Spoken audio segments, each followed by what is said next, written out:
issues that affect everyone when big things happen. So we talked about Mount Spur a few minutes ago, and how when Mount Spur was getting angry, all of a sudden it's in the news everywhere, and people are like, all ears are up on, what do we do if it erupts, and where's the ash cloud going to move, and what do we know like about how big this eruption could be, or what neighborhoods could be affected by this, and so to have someone that is kind of in not necessarily volcanoes, but a PhD in geology is really special to have on the episode, because you're able to give a unique and specialized insight to specific topics. And we're going to talk a lot about landslides today and just your perspective on that. But what I'm trying to do is bridge the gap in the average Alaskan to your specialty, because when big things happen, like an eruption or a landslide, even though we all have our little niches around the state and things we're interested in, it affects everyone. We feel that loss when a community is affected. We feel the loss when lives are affected and lost. I remember with Wrangell, I think that's the most recent one I can remember, was the Wrangell landslide where Ketchikan actually. Yeah, there was a death in Ketchikan last year. But yeah, Wrangell was a really bad one. This whole family was lost in their home there. And that hits home for everyone. So I hope this kind of bridges that gap, brings some awareness to the geohazards that are around the state, things that you're giving your life energy to studying and understanding, and that we can kind of catch a glimpse of that, and then be aware of your efforts, join you in those efforts, and then be aware of what's going on in the state, policy, things like that as well. So I can't say it enough. Thank you again for. Oh yeah, I appreciate you. Appreciate you putting this stuff together. Like it's really it's a whole effort to make something like this. Yeah, I'm happy to be here. Cool. So I don't want to. I want to be brief in this, but I feel like there's so much here, and maybe I talk to Erin about joining me someday on the show, because Erin McKittrick, your wife. Yep. Has wrote multiple books that are out there. You can find them in most stores if you peruse around the Alaska author section. A Long Trek Home was one of the first ones I came across when I learned about the work that you were doing. A local teacher told me, you should check out this guy named Hig. And I was like, Hig? And then I just, Google search and find the work that you're doing, find this book called The Long Trek Home by your wife, Erin. You grew up in Seldovia, however, you went to school in Washington.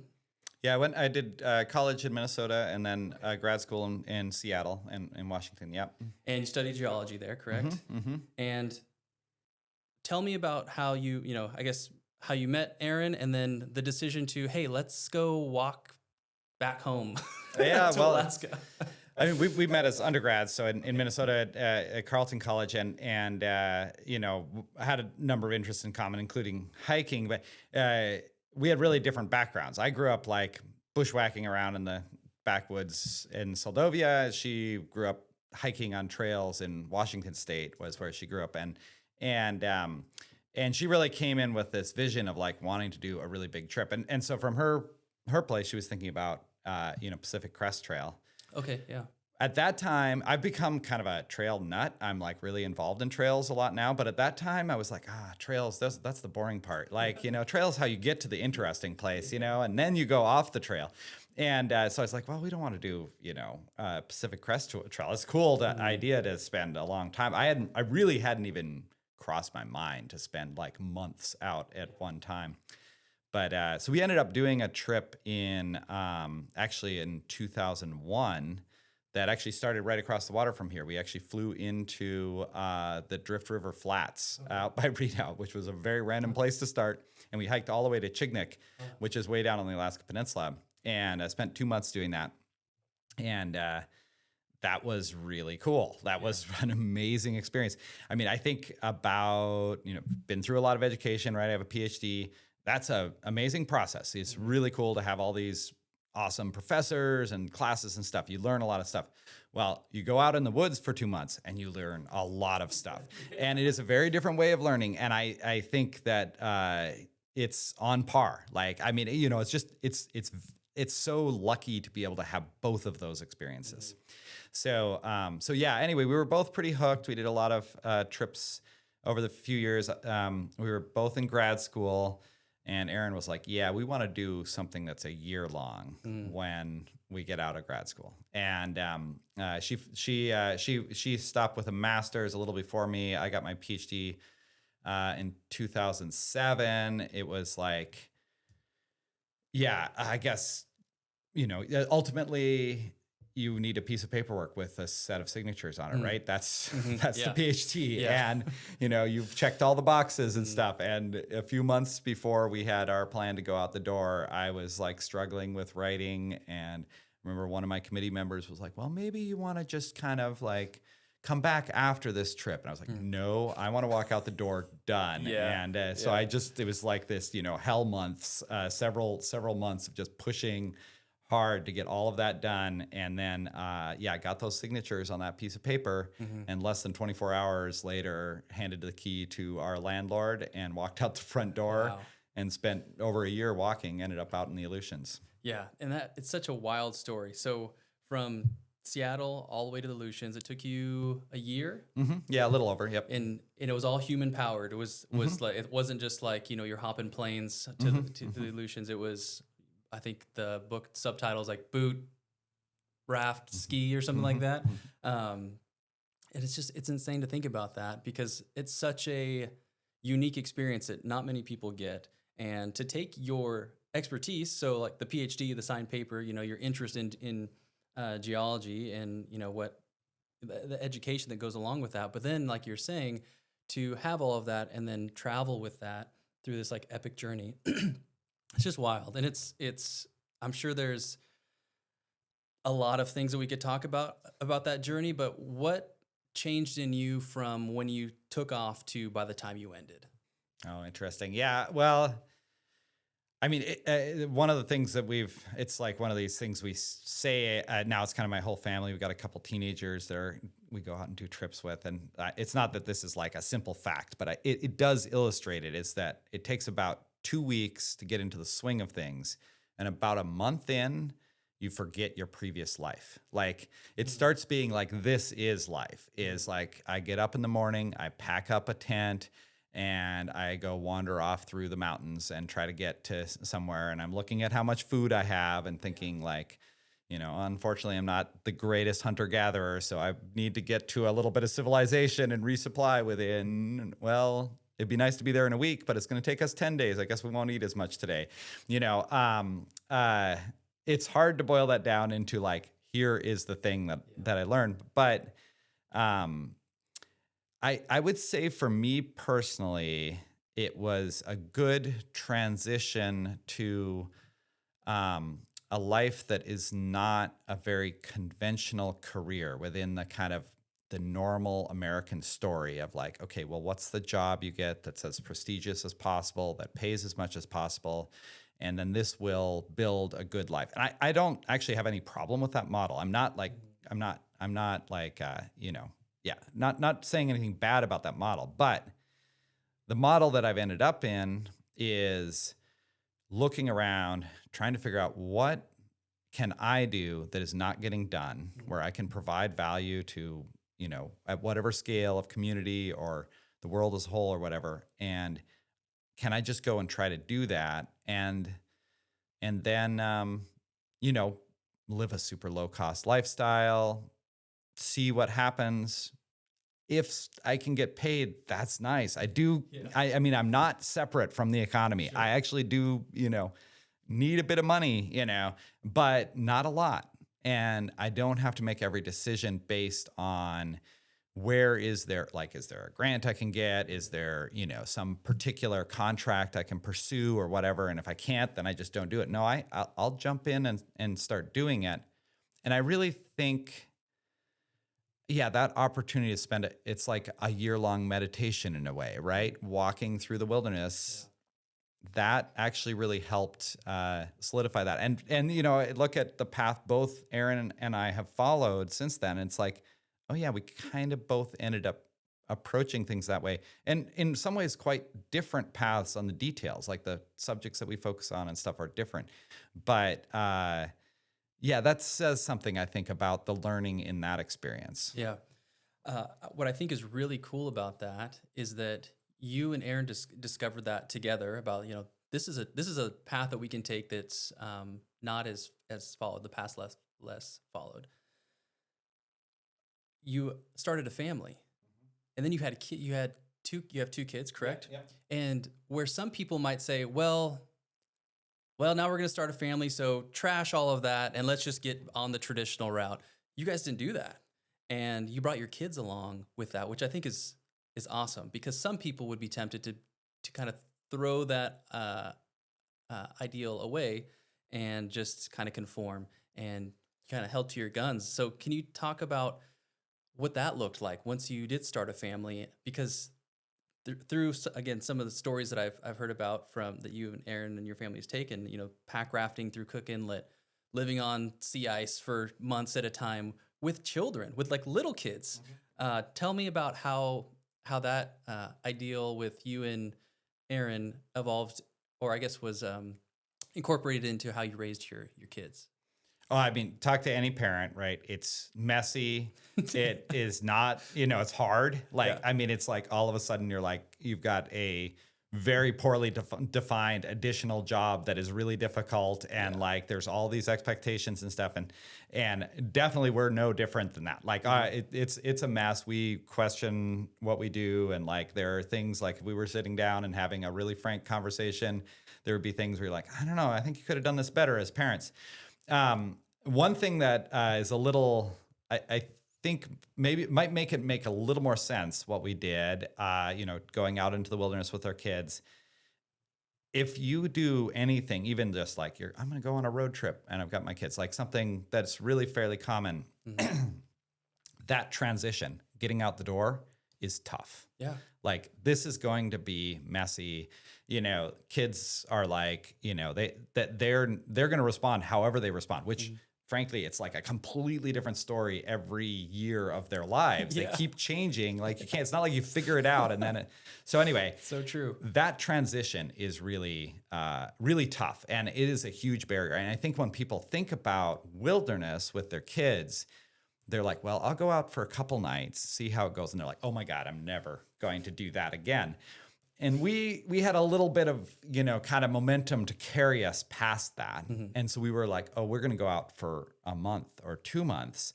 And you get past those first few days and then the kids slot into this new world. Like, I said earlier, 2 weeks to get into the swing, a month to forget your past life. For young kids, it's maybe 2 days to get into the swing and 4 days to forget your past life. It happens. And we did really we did a trip in 2011. So they were toddlers. They were both in diapers still. And we spent a couple of months out on and around Malaspina Glacier. And that was a first experiment in kind of envisioning what it is to go into the wilderness in a little different way. Because as just a couple of young adults, we're like, all right, we can go 20 miles a day. And so we would stretch these trips between different points and we would do a lot. We'd cover a lot of ground. And that was, and you'll see a lot of wilderness adventurers. That's a key variable. It's like, oh, it's distance. But we're like, yeah, that's not really making sense with toddlers. So we started looking for these places that are just phenomenally dynamic wilderness places where even if you go 2 miles, the adults are like learning and experiencing all along the way. The kids are seeing something completely different and they're having a whole amazing time too. They're like, look at this stick I found. Like, that is an awesome stick. So that has opened up, that's really made it a lot more possible than it would otherwise be. I think, it's a great, I talked about it being a great way of learning for me as someone who's done all the schooling going out into the wilderness. I mean, I think many of your audience here in Alaska will be like, oh yeah, the time I spent in the wilderness was a huge educational experience. And I think that applies right down to toddlers. We've actually we had a few years where we didn't do as much when they were, kind of actually at a relatively easy age, like, 8, 10 years old. But we were doing a lot of trail work and that was taking up some of our wilderness kind of energy, I guess. And the kids came, especially my eldest Katmai. She was like, okay, we need to go and do a proper expedition. I hear all these stories about things I did, 5 years ago. I don't remember it, Yeah. Yeah. And so we've been really reinstating that. Cool. It's not as much of a public kind of experience as some of the earlier things we did, but it's been really great going out for long trips still. That's awesome. Did they ever like verbalize to you, like, can't we just go to Disneyland like other families do, or were they pretty much bought into it just because of the lifestyle you all lead? I mean, I think it's, this is the funny thing, the kids coming from, they don't know any better. Sure. Yeah. Yeah. All they know is what y'all do. Yeah.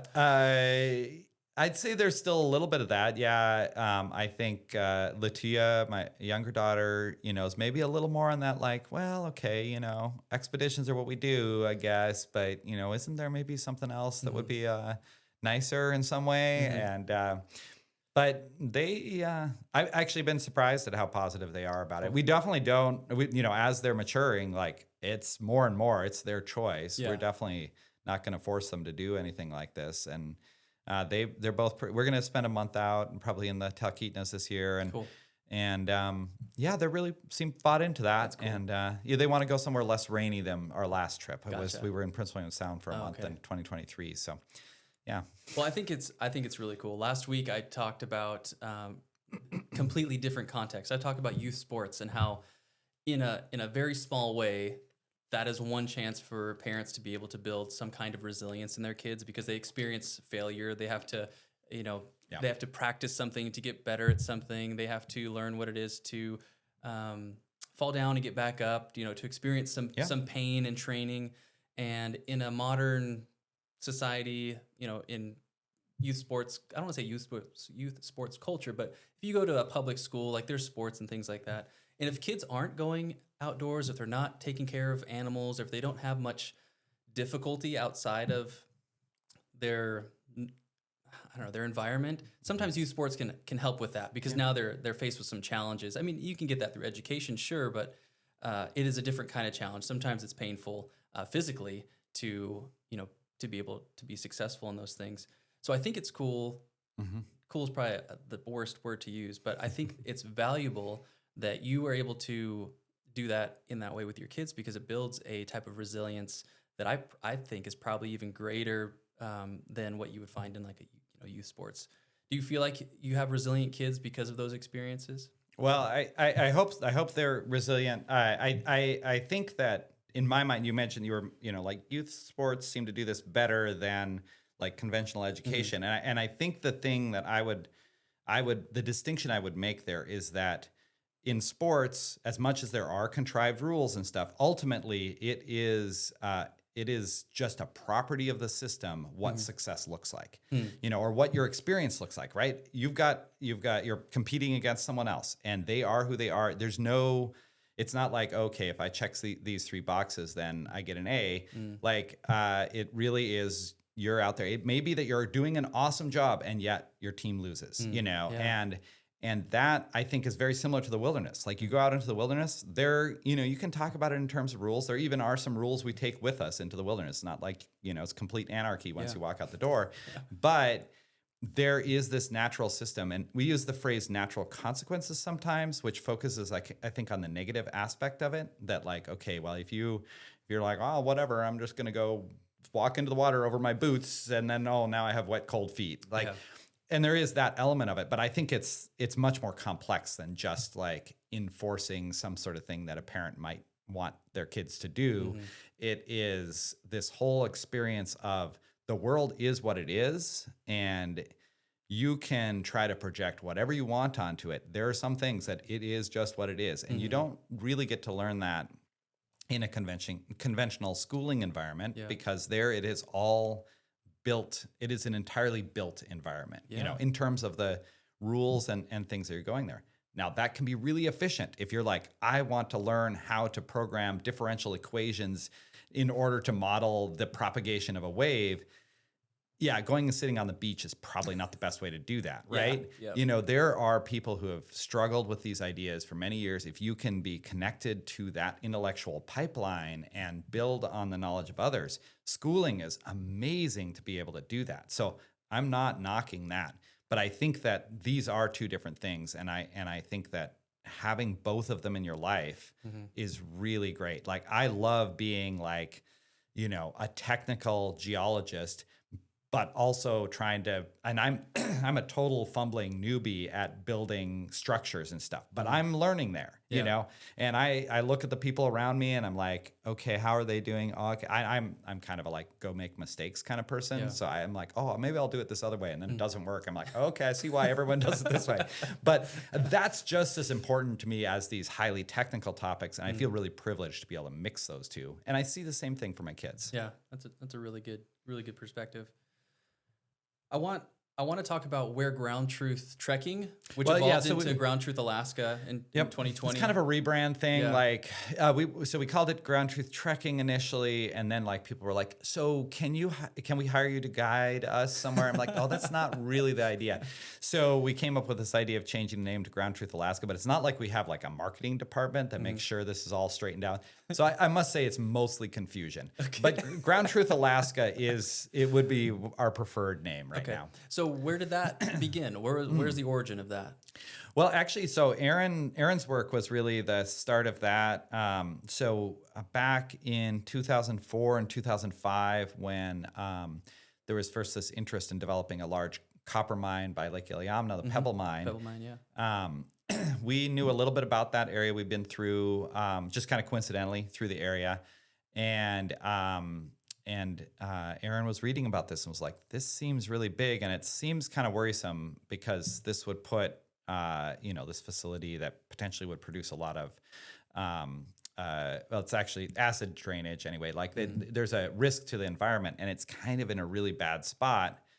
And so she thought, well, I'll just go out there and take a look and actually go, got this skill set. And she went solo and went out there and wandered around and kind of started. Actually, I'm trying to remember. Is that correct? Did she go solo initially? Anyway, she led the charge. And her background's in biology, correct? Yes. Okay. Yeah. Molecular biology. And that may not be correct that she went solo but anyway, she went and started kind of compiling information, but then paired that with the experience of actually going out there and looking at this place. And that really seemed to help kind of get that conversation going, where this is not just, some news reports or whatever. There is a real place that going out and having a tangible experience, and all the silly little issues of dealing with the wind and the rain, and this is some difficult environments and beautiful, and having a story about that, being able to tell what it was like to be there, that was really connected with people. And so it was sort of this realization that this is a way to bring these kind of two ways of thinking together.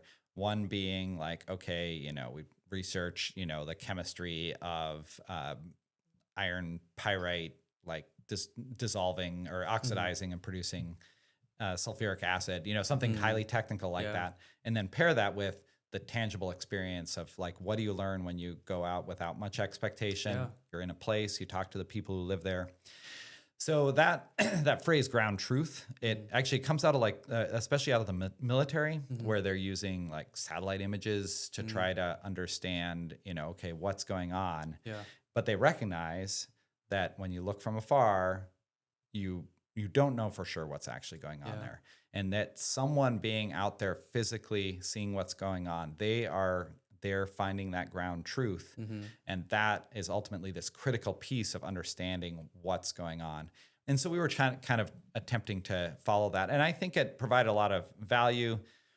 The organization has evolved, and we kind of take it in whatever direction we're going. And but it's still that inspiration of the sort of deep technical research perspective with being physically in the place, talking to the people that live there, that continues as a core value, I guess, that we pursue. That's great. And I think one of the things that you, like, as far as your mission, is to connect those things, those truths you're seeing on the ground, and then bringing that awareness to the public in a different kind of perspective that's not, like you're saying, not the technical reports or maybe the data that we're receiving, but that coupled with the your personal experiences there and documenting that as well. So connecting that with the public is what I'm trying to say. Your background is, or before I move on to that, so also trails. So you guys work on trails as well, developing like trail systems. Is that correct? So the heart of that is one specific trail, okay. which started out as Tutka Backdoor. Mm-hmm. It's kind of unclear what the name for the whole thing is, Okay. but people seem to be starting to settle on like the Backdoor Trail in general.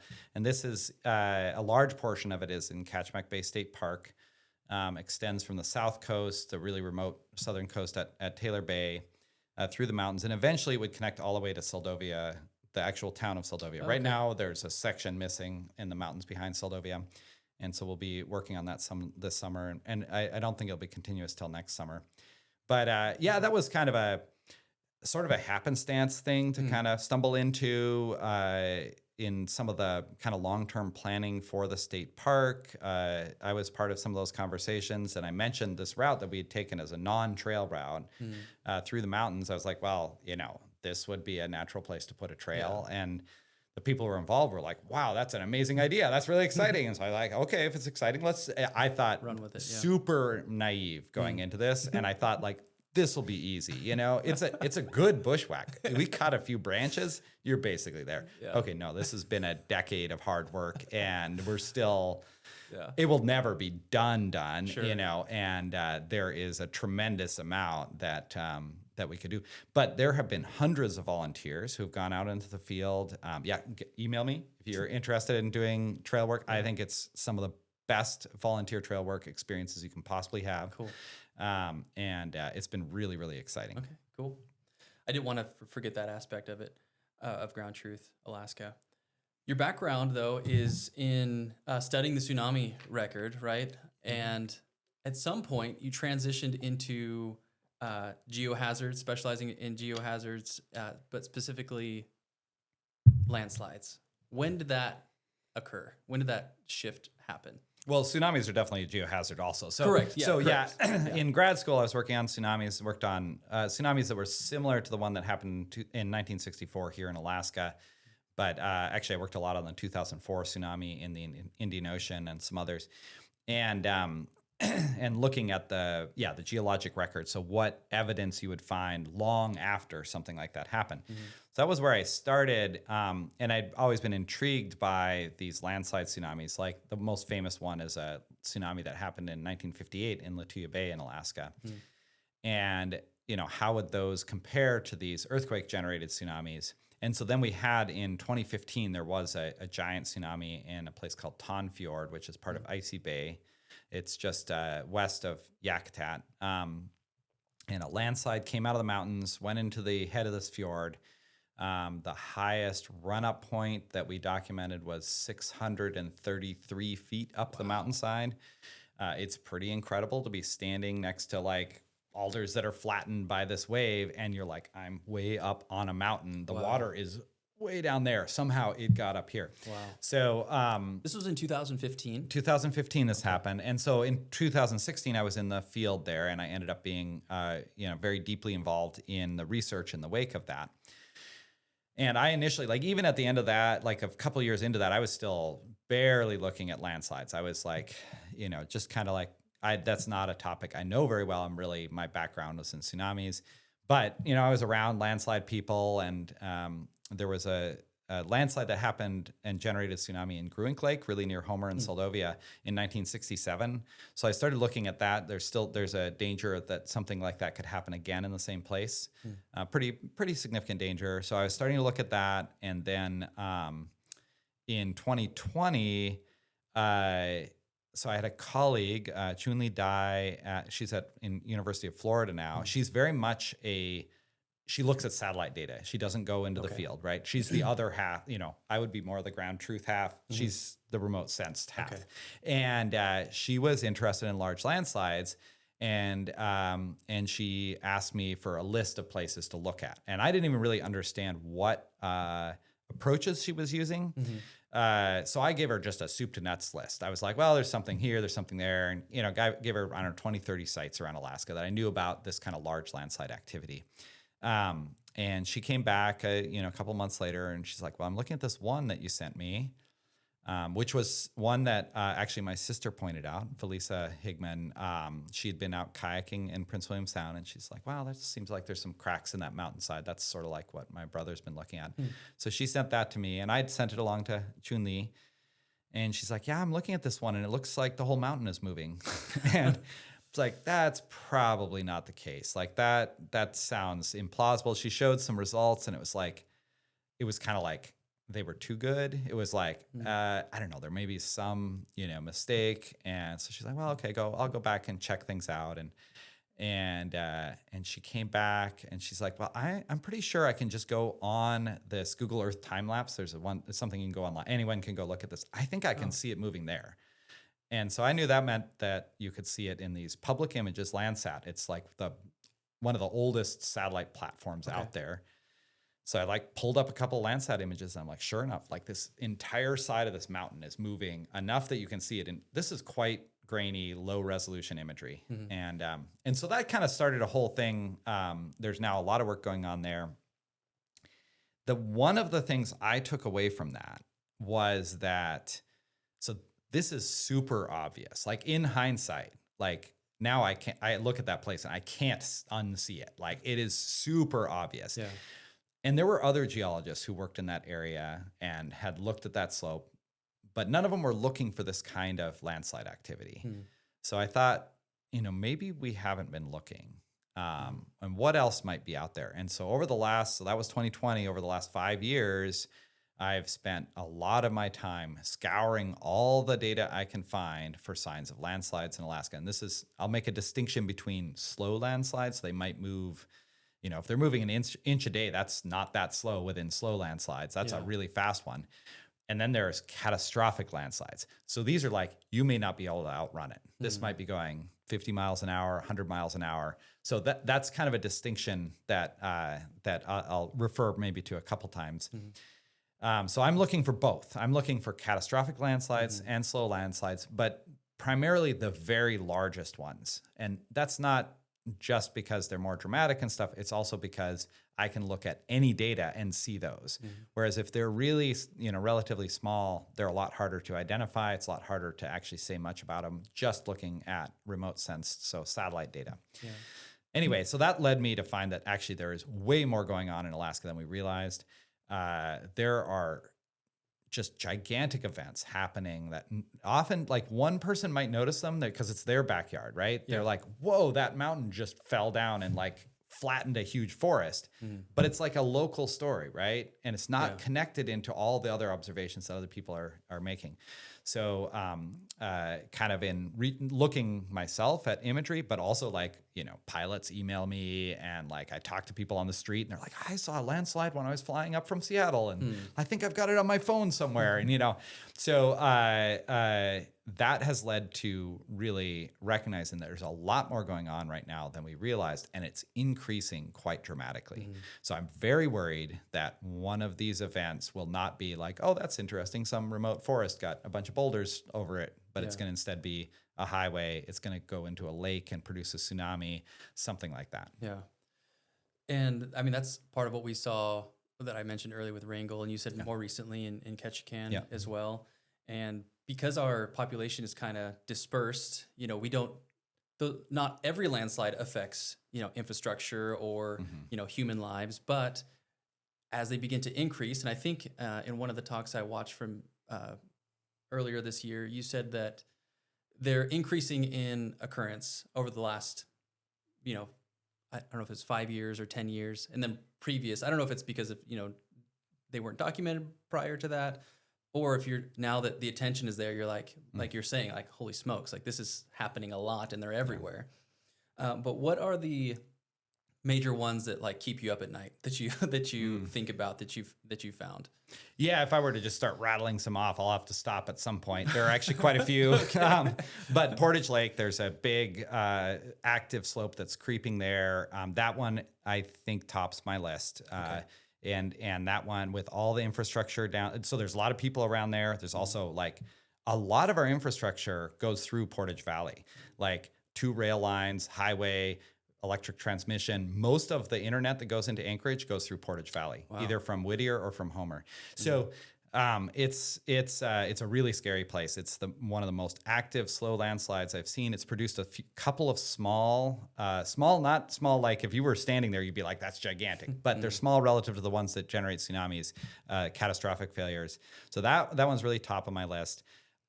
Barry Arm, where there's a lot of work going on by the USGS, that is really an important place to look. There things that happen in 2022 are kind of as scary as it gets. But it didn't fail. That's good. That doesn't mean it won't the next time. Yeah. There are places up along the Matanuska River, up in the Glacier View area, where a bunch of active slopes, we've seen big failures happen. The most recent really dramatic one was around Halloween of 2023. So this is stuff that's developing right now. Fortunately, that was inland a little ways. Everyone has been not actually hitting the highway, but there have been things that are close. Another one that I'm really concerned about right now is actually, it's a kind of more of a region around Adigan Pass. So up in the Brooks Range where Trans-Alaska Pipeline goes through there and the Dalton Highway. We've known there's some issues with a type of slow landslide that some people call a frozen debris lobe. And there's in particular one of them that they actually had to move the highway to kind of run away from this landslide that's moving slowly, but not that slowly down the mountain. Well, it turns out there's a lot more going up there. And like you mentioned, a decade, on that time scale, it has really, there are many mountain slopes that have gone from looking totally boring and normal to all of a sudden there's cracks opening up, there's chunks sliding slowly down, some of them failing catastrophically. And if you imagine chunks of mountains sliding 3/4 of a mile down and out into flat areas. So that I really worry about with the pipeline and the highway there. Yeah. Especially because, I mean, with planning, we talk about, natural gas and, doing new lines or, what we're going to do to develop the resources that we do have. It seems like it should be a huge consideration, what this landscape's going to look like in 5 years, or even if it's safe, to exist where it is now, right? Yeah, I mean, I really think that we are leaving these things understudied as we run forward with certain development. We're putting $250 million into a bridge across a landslide in Denali at Pretty Rocks. We're looking at tens, maybe over $100 million in improvements to the Eklutna hydropower project. There are huge slope instabilities, slow landslides above Eklutna Lake that could threaten that facility. We're talking about $40 billion for a natural gas pipeline that would go right through this hot spot in the Brooks Range and through a place of somewhat less concern, but not no concern in the Alaska Range.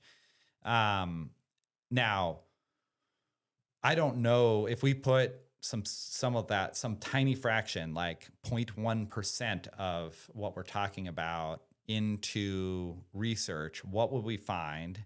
And I don't know, right? That's why you have to do the research, is you don't know what the answer is. But to me, it seems like we are underinvesting in the kind of preparation and research end of this. We're just running ahead with development without actually understanding what's going on.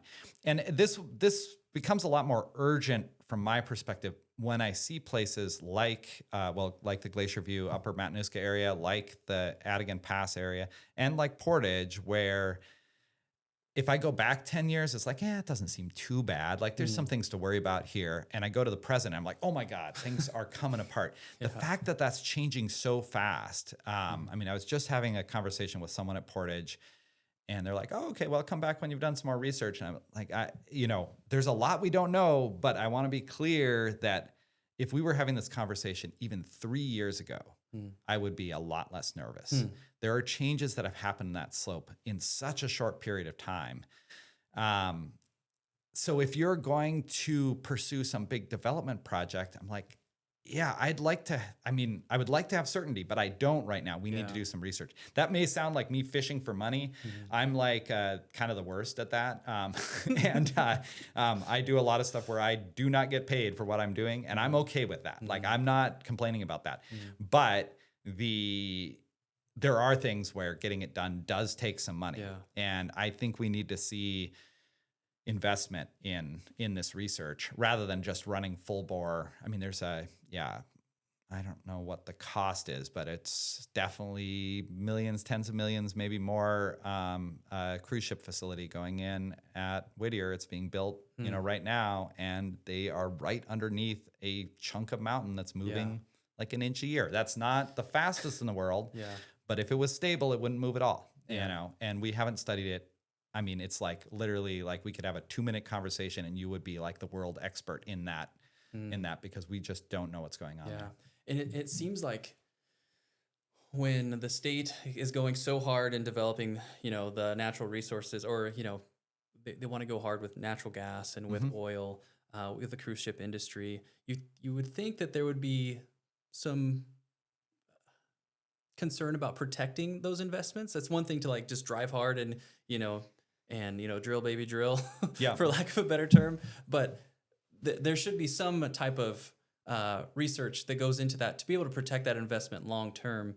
Otherwise, it could be devastating. Like to have this knowledge, using the cruise ship example, to have this knowledge, and then 5 years down the line, you have this catastrophic event, and it's like, what were we thinking? And it's like, well, we were you're trying to do the work to be able to make a plan to, and it kind of falls on the ground because, I don't know if it's a money thing or, just the quick return on investment is there.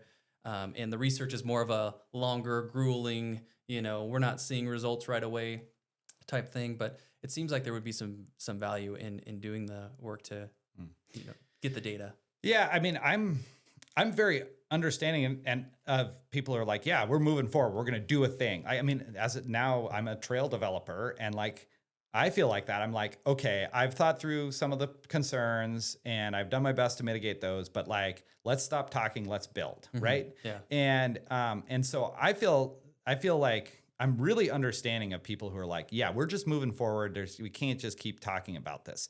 And so I think it's ultimately, there is no easy answer.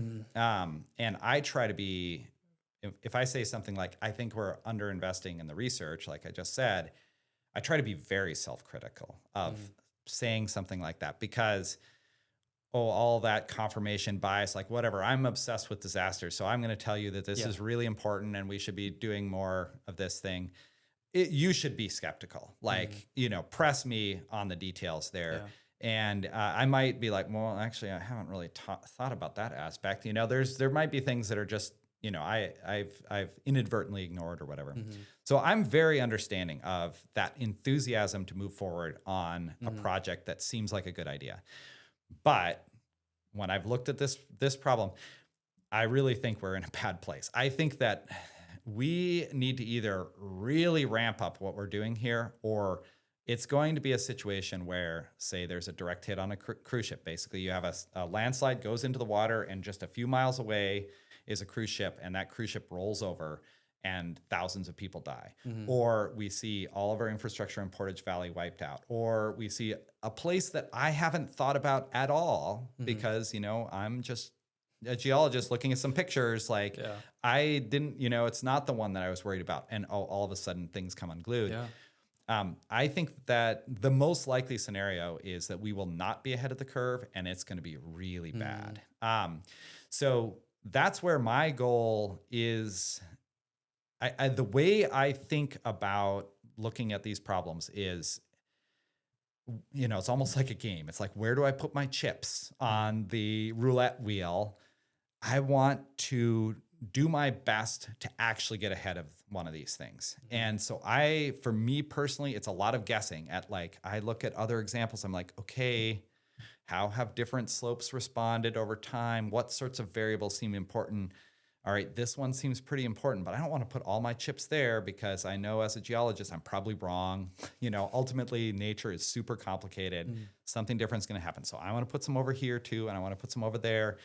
And a win is that I actually do something useful, like that is, how simple is that? Well, it's not as simple as it might seem. That I actually, like we're working closely with stakeholders who are facing these risks, and they are, working on changing how they approach things.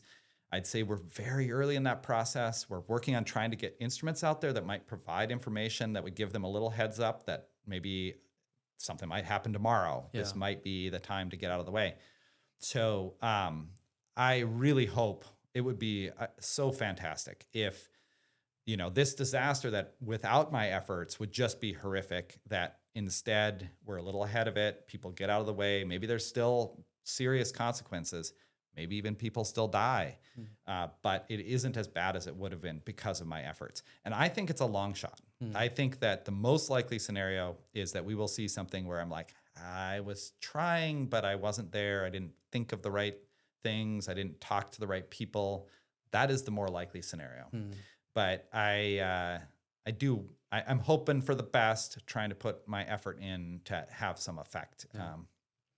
So this might be a good transition into the metaphor that you used in one of your talks called the bear's dilemma. Do you want to just kind of sum up with what you were going for in explaining that?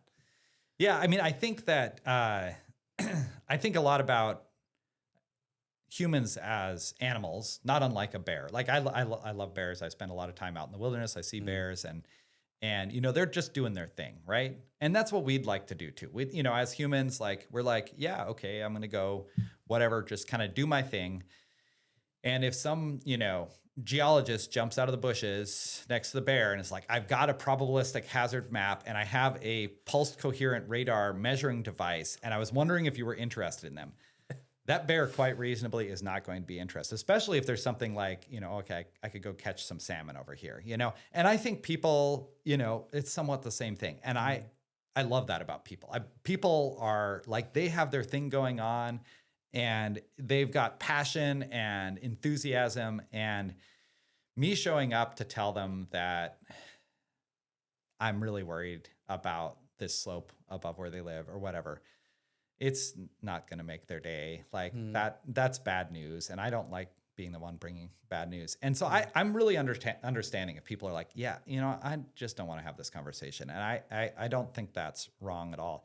But we do have this one thing that bears don't have that we have, is this whole elaborate civilization, this whole thing of trying to work as a group to coordinate these huge efforts moving forward into the future. And that can include foresight. And I think one of the things that's an example of where we can aspire to be something that is, I would say, better than the way the bears would. If you had a town, it was all bears, like they wouldn't do this. But maybe if it's humans, they would. And that's when we're looking at these, what I would call kind of history-altering disasters. And this is not to minimize something like the, terrible experience of the, and the deaths in Wrangell, for instance. But that's something, they clear the road, they have a funeral for the people who have died. They think about how they would prepare for future events, but they can kind of continue on with what they're doing. But if you're a community that's dependent on the cruise ship industry, or if you are a cruise ship company and the cruise ship gets rolled over, like that is going to change the course of history. And at the very least for years, and potentially it's going to put us on a different route that is not one that we're looking for.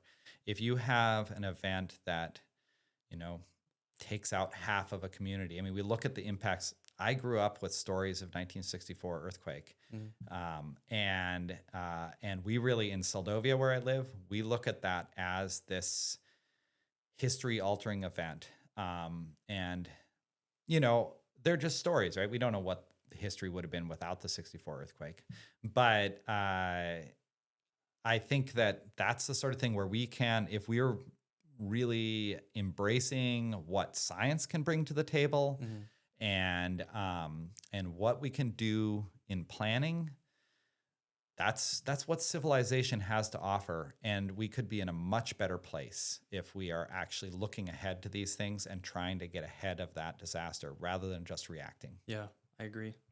I had wrote down in my notes that the superpower of science seems to be that it's best equipped to mitigate those maybe low probability but high impact events. Yeah, I would say The difficult part is convincing people that that's important. I mean, one thing to note about science is science does not do things well. It like you said, mitigate. Like it's not like you just take and science it and then all of a sudden the threat is not there. Yeah. That takes the people, the stakeholders, or maybe the government or whatever to actually step up and do that. And so science, what it can do is it can provide information. I look at science as it's kind of the art of being wrong. Like if you're actually, so sometimes when we learn like the scientific method, which I think is not the greatest way to express it, but one of the things that it emphasizes is like build a hypothesis and then test it. Yep. But what's really powerful about that idea is that you're hypothesizing, you think you're right? You've picked a hypothesis because that's what you think is actually going on.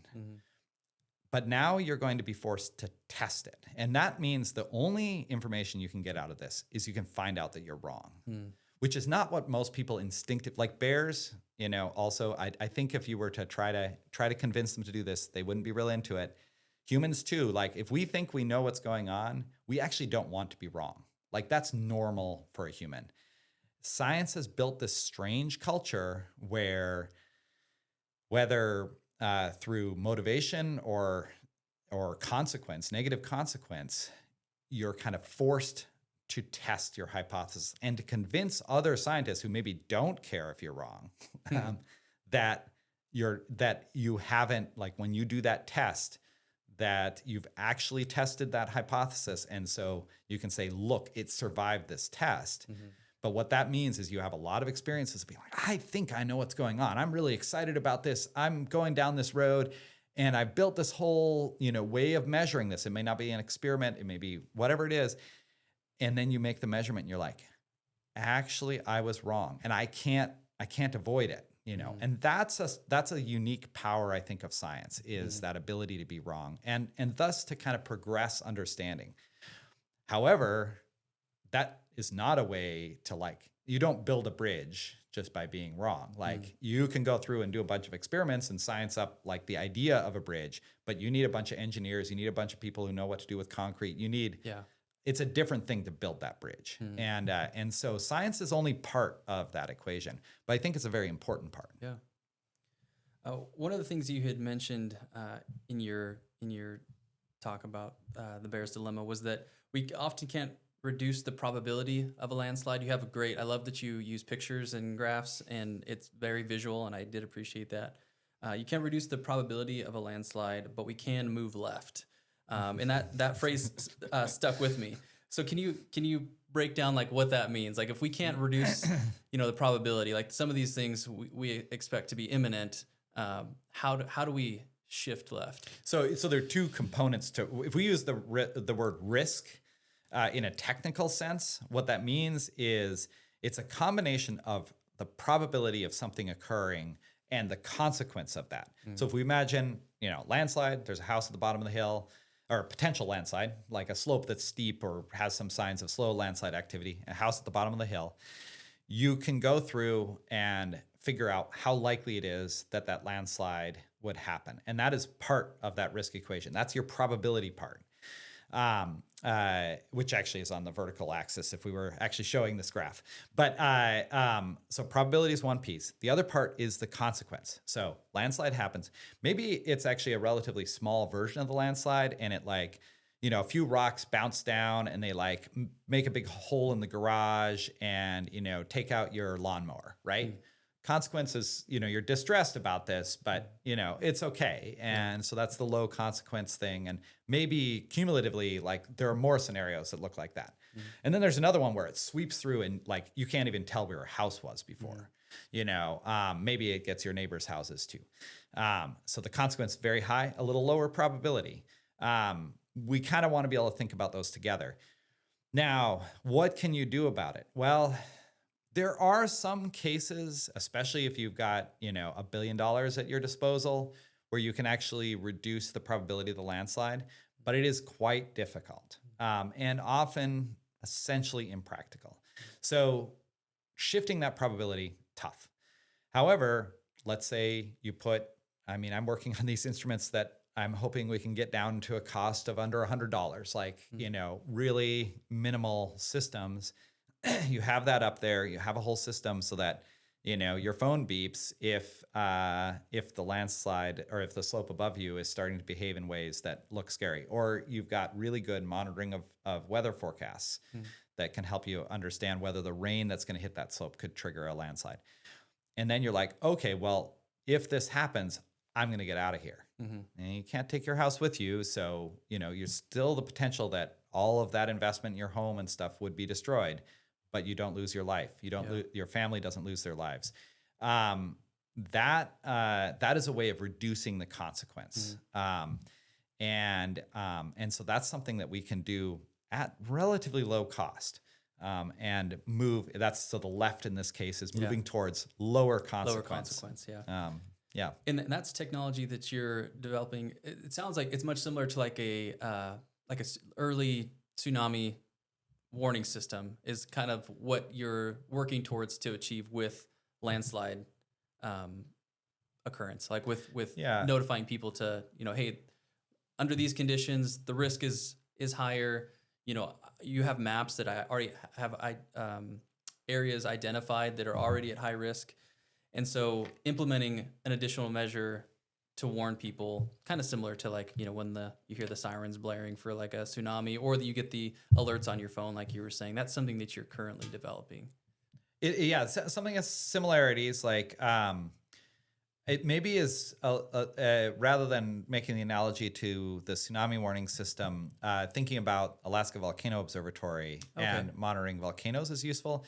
And right now is a good time to think about that because Spur has been really active. It may well erupt soon. I don't have any like secret insider information on that, but Alaska Volcano Observatory is actually a pretty fantastic organization. I would say it's one of, like, if I were to point to one model for a government-led, agency-led disaster mitigation, and I'm using mitigation very broadly. They don't prevent volcanoes from erupting, right? But they do. They get information out there in a way that's useful to people and, for instance, aircraft. So in that case, they have all these instruments on Mount Spur, seismometers being a really important example. And they watch for signs that magma is moving up under the volcano, that might mean there's an eruption. And so they can't tell you for sure that it is going to happen at 2 p.m. tomorrow, but they're watching this carefully. They have a lot of information. We have a lot of case studies of watching volcanoes in this way and reasonably decent success rate. Like, we do actually usually get ahead of the curve on those. So landslides, if we're talking about another distinction that ends up coming up here, is shallow landslides versus deep landslides. And they end up being fairly different approaches for this. So shallow landslides would be like the soil and trees sliding down the mountain. That is Wrangell, that deadly landslide in Wrangell was a very shallow landslide. It was a good example of a large shallow landslide. Obviously terrible. So it's not, they are very important to look at. Shallow landslides, the monitoring approach usually focuses on the weather because these are almost all triggered by extreme rain. Now, you can throw an earthquake in there, complicate the situation a bit. But very often it is extreme rain. We can forecast that a few days in advance. It is really helpful to have more local weather monitoring. And so a lot of people focused on this are working on getting more weather stations out, basically. So, that's one whole direction. Deep-seated landslides, it can be triggered by extreme rain, but not always. And actually, fairly often, they kind of surprise us if we aren't monitoring really closely. But one thing that helps us out is usually if it's going to end up going 100 miles an hour down the mountain, it is actually probably going to accelerate for at least days, maybe even months prior to that failure. So if you can measure how much it's moving as a slow landslide, then you can look for patterns of acceleration that you're like, that is the kind of acceleration. Much like AVO would be looking at Mount Spur, they're like, yeah, this looks like magma rising. So we would say, oh yeah, this looks like the kind of acceleration that might culminate in catastrophic failure. In some ways, if we have the best data out there, we might be able to say, 2 days from now in the afternoon is our best guess. And we might get 50% accurate on that. Not 100%, but we might actually have a pretty good estimation like that. A lot of cases, we see these accelerations, we get all worked up about it, and then it slows down, which is great news. Yeah. But if it, you know, like in Norway, they had one case where they evacuated a town like 16 or 17 times. It gets pretty frustrating, right? So there's kind of good news, bad news there. The good news is that these big deep-seated landslides, the sort of thing that can produce a tsunami or can sweep, you know, a huge area out of a valley, those usually do have precursory activity if you're watching for it. And the bad news is that they're complicated. They don't always behave as expected. So you end up facing false alarm issues and that sort of thing. Okay.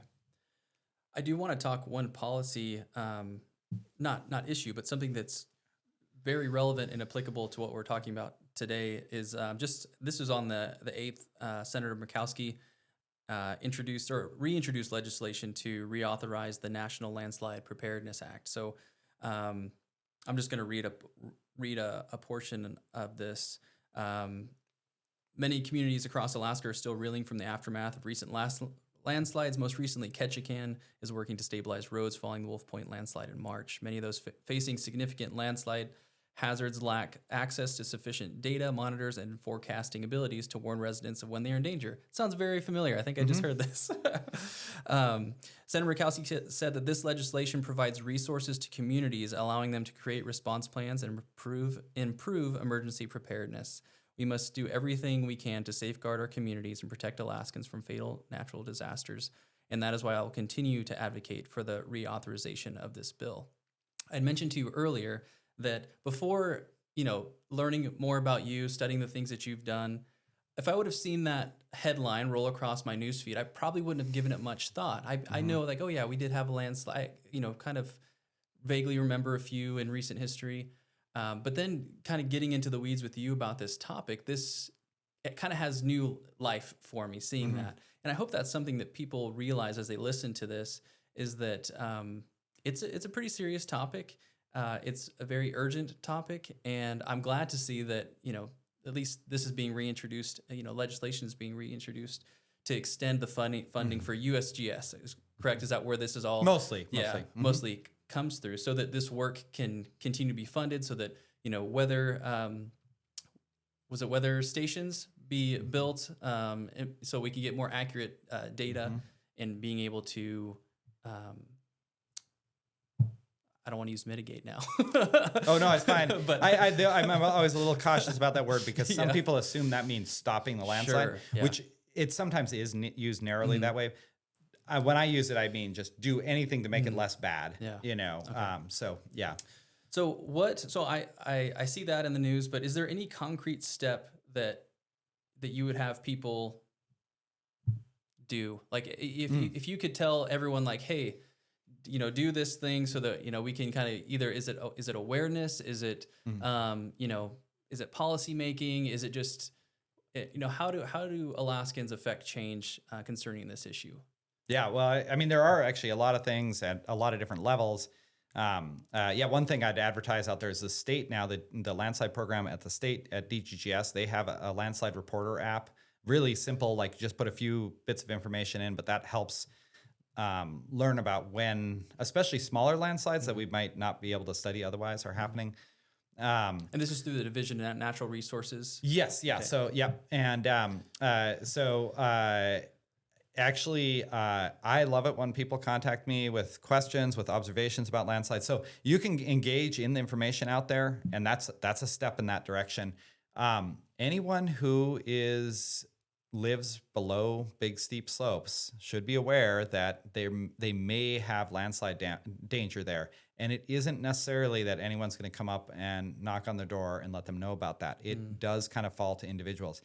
This Landslide Preparedness Act is, I think, a really important effort and a step forward. And I really think it's awesome that Murkowski's been advocating for that. And she's really was instrumental in getting the initial bill passed a few years ago. And I think what that I guess that approach is kind of shows an awareness that I don't see in a lot of places of how we have this big problem and we don't really have the structure within the government. Like normally natural hazards, it is kind of something we tackle with the government. And it kind of makes sense because these are big problems that stretch across jurisdictions.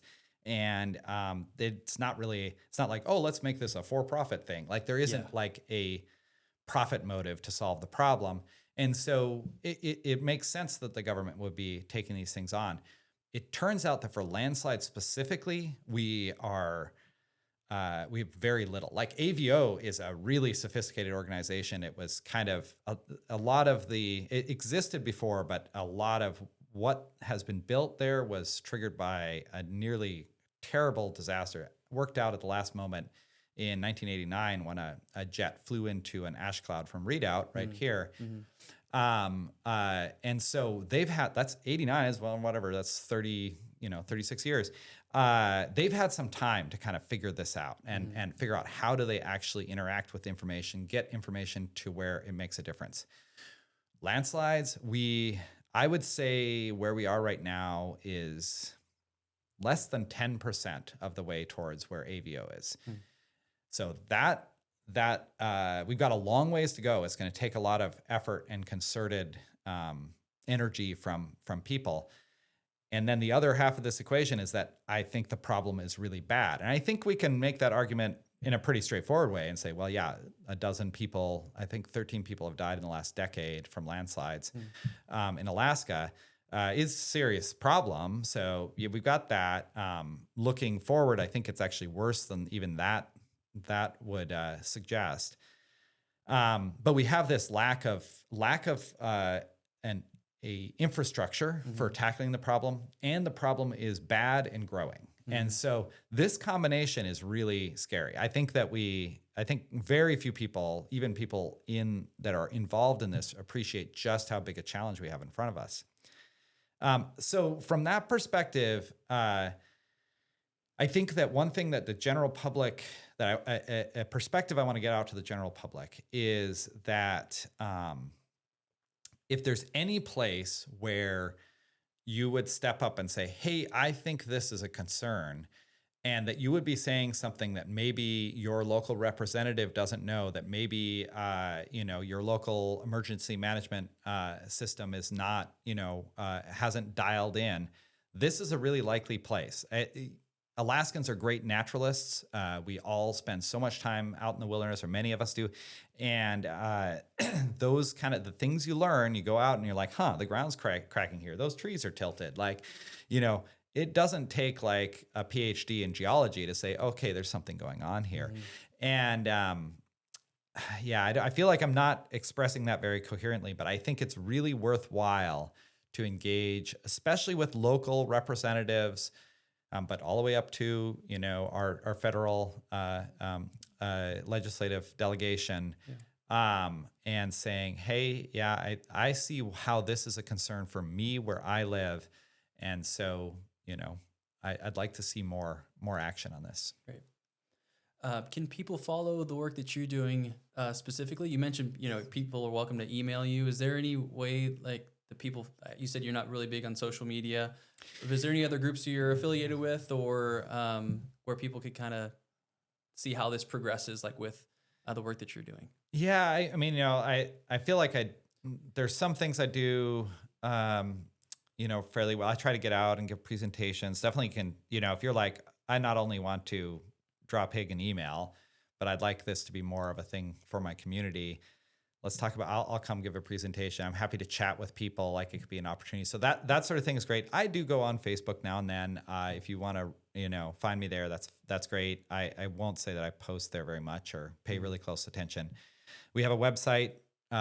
It's kind of out of date in a lot of ways. It's something where it's like, okay, yeah, we should dedicate energy to this, but then that energy goes somewhere else. So I would say, I'm really big on one-on-one conversations. I spend a lot of my time talking to people. If you're like, hey, my situation, I think this is a conversation I'd like to have, really do reach out to me. Maybe we can put the Ground Truth Alaska contact email on there, which is Ground Truth Trekking and the email address. So it's like a little, but contact at groundtruthtrekking.org will get to me. Okay. Yeah, boy, I wish I kind of aspire to start a blog. It's so 2005, but actually my wife started the Alaska Energy blog along with a colleague of hers. And it's not that it has like millions of views and stuff, but the people who are specifically interested in this, it provides a lot of value. So it's like, I look at that and it's like, it's inspiring. I'm like, that would be a way to just kind of get these things out there in a somewhat durable form. But I'm not there yet. You know, you could also start a podcast if you want to. If I could do it, you could do it, Hig. Yeah, probably. This is where I'd like to partner with someone else who, all the audio. I'm not an audio file, and it's important to do it right. I can tell you've been working hard on it. So. I appreciate that. Well, thank you so much for the work that you're doing. I know you probably don't get thanked enough for the work that you do, and you're passionate about it. You're very knowledgeable about it, but then you're also on the ground seeing it firsthand. And I'm happy just to be a part of that amplification, if you will, of the work that you're doing. And I hope it resonates with people. I hope that more and more eyes are open to, the geohazards in our state and how they're progressing, and, the threat that we're all faced because of them, or the threat that is there. The threat we're faced with because of them. And I hope it opens some eyes and some ears, and I hope this legislation goes through that Senator Murkowski is presenting, and hopefully, at least the funding will be there to be able to explore this more, to develop, these warning systems, because, like you said, we can't necessarily stop them from occurring. We can, just do our best to reduce the consequences of them. So. I hope that happens. Thank you again. I know you got to get out of here, so I want to wrap up. But thank you again, Dr. Higman, and hopefully we'll see you around. Oh, thank you very much. It was a great conversation.